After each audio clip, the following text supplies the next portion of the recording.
Good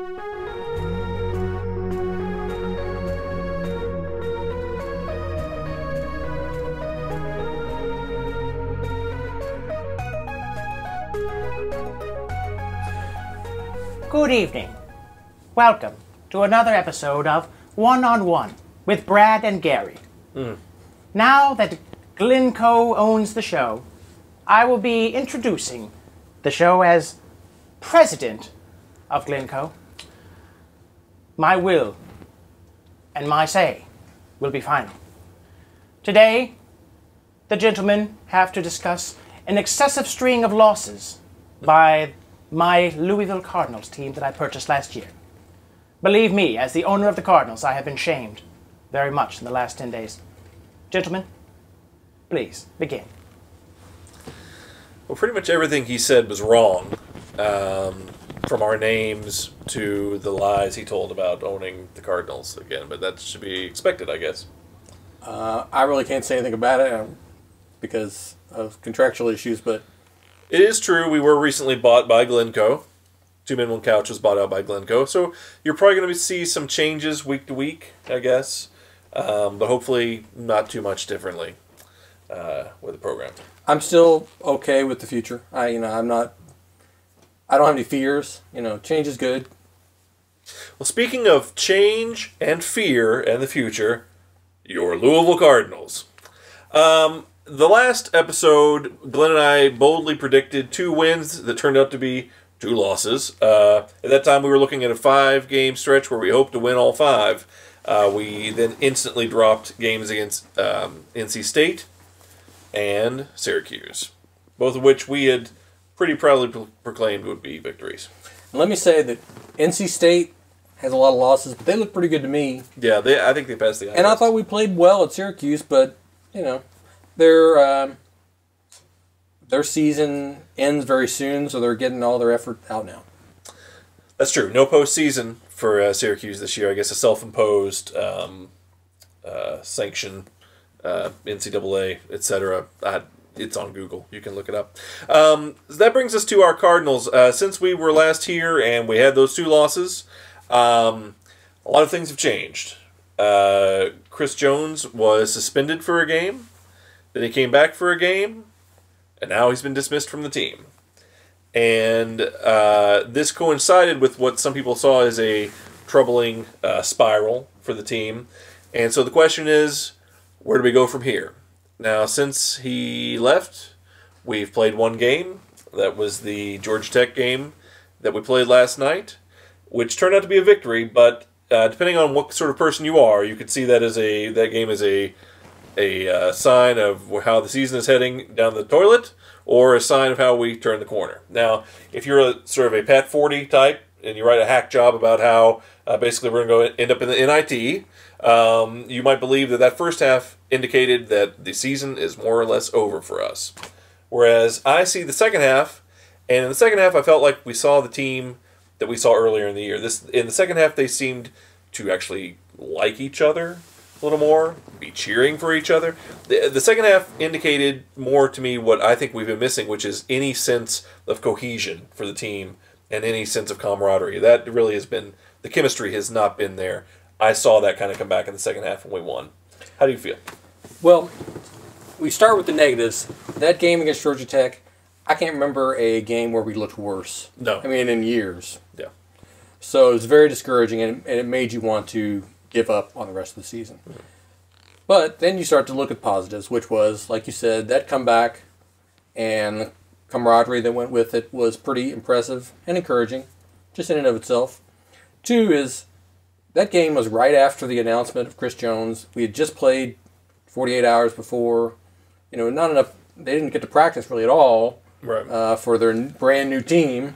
And this is against a Georgia Tech team which is desperate for a win. Desperate, and while the record is terrible, they've had tons of these close games with some of the elite teams in ACC. Yeah, they were in it with Duke, but it just didn't fall that way for them. And while they didn't look good against us either, right now, we looked worse. But they did have some athleticism. A lot of dunks, a lot of blocks. And the dunks, to me, continue to be indicative of what is wrong, which is that we have no interior defense going on. It's the number of layups and dunks that they were able to get against us is still indicative of the biggest defensive problem we have, which, our bigs are just not getting it yet, I guess. I'm still, on the bandwagon for the team. I'm still optimistic, but absolutely, you can't deny the fact that Chris Jones being gone, our best defender and best perimeter defender being gone, and us not having an interior presence like we had with the Gorgie days, not really going to be able to overcome that. However, we've got some high-level talent on the team that will be there for the rest of the year. Anything can happen. I don't think you can ever count out a team that still has Montrezl Harrell and Terry Rozier on it. There was a point during the first half where I turned to my wife and I said, we're not going to win another game this year. And in the second half, I felt better about our prospects. I just feel we've reached the bottom, more or less. How they respond going forward is going to be really interesting to me. And consider the fact that at this point, we've been counted out. Yeah. Louisville always responds to being ignored and always play better with a chip on our shoulder. Because we are always. That's sort of the culture of the state. Mm-hmm. No one believes in us. We're going to show the world. Yeah. So there you have it. We've got 3 more regular season games coming up. We've got Florida State. That's a game that we're going to hope to win. We've got Notre Dame. Notre Dame being uncharacteristically good this year. And, of course, Virginia at home on Senior Day.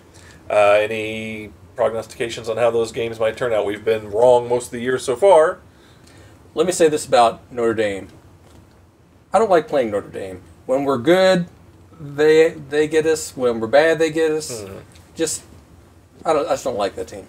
I don't like Mike Bray. I'm sorry. I don't. I think Mike Bray's probably an okay guy, but it's the turtlenecks with the sport jacket. It's unbecoming. They always have at least one player that makes you mad.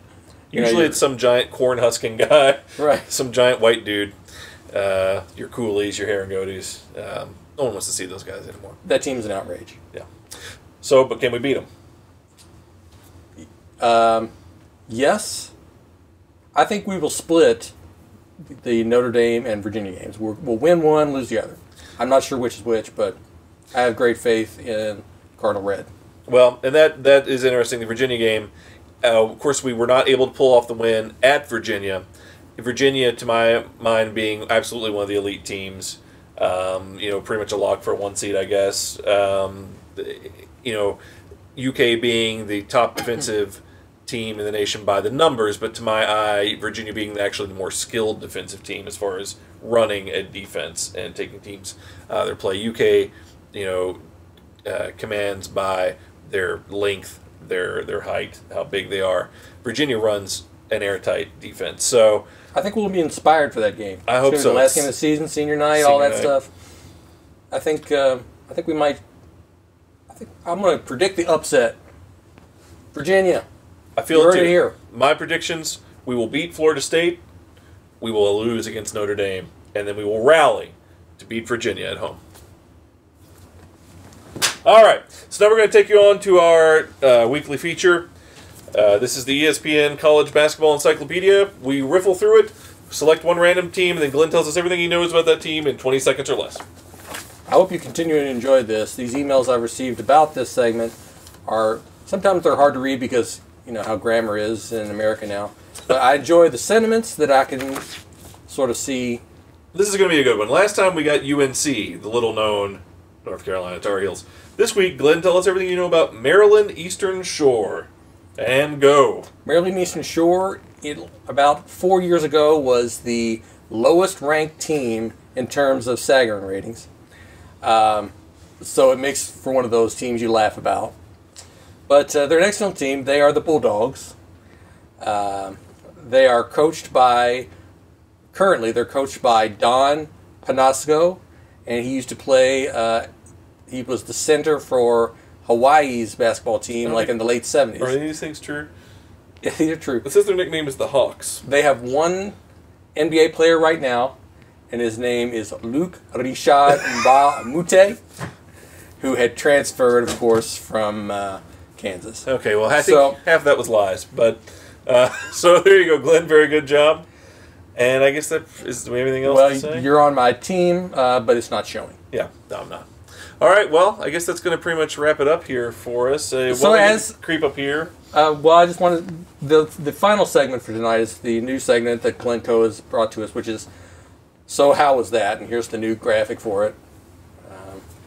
We didn't approve any of that. It's, again, the changes that we're getting used to. So, how was that, Orange Creek? How was it?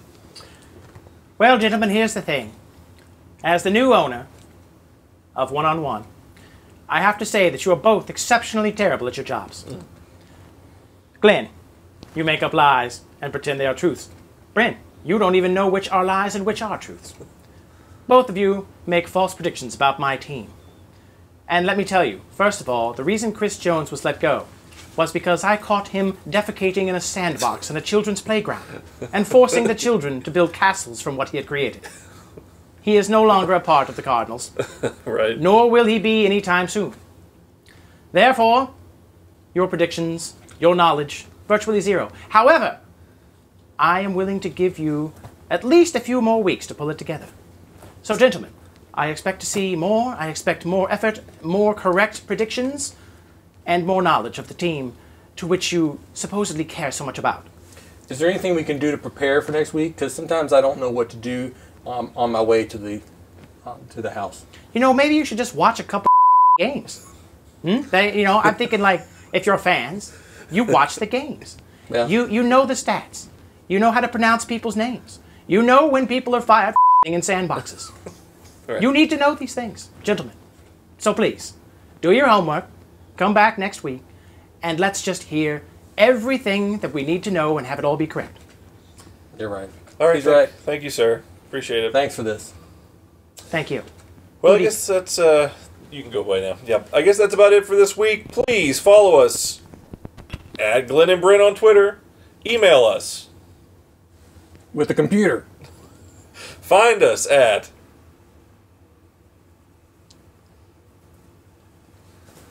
All right, so that's it for this week.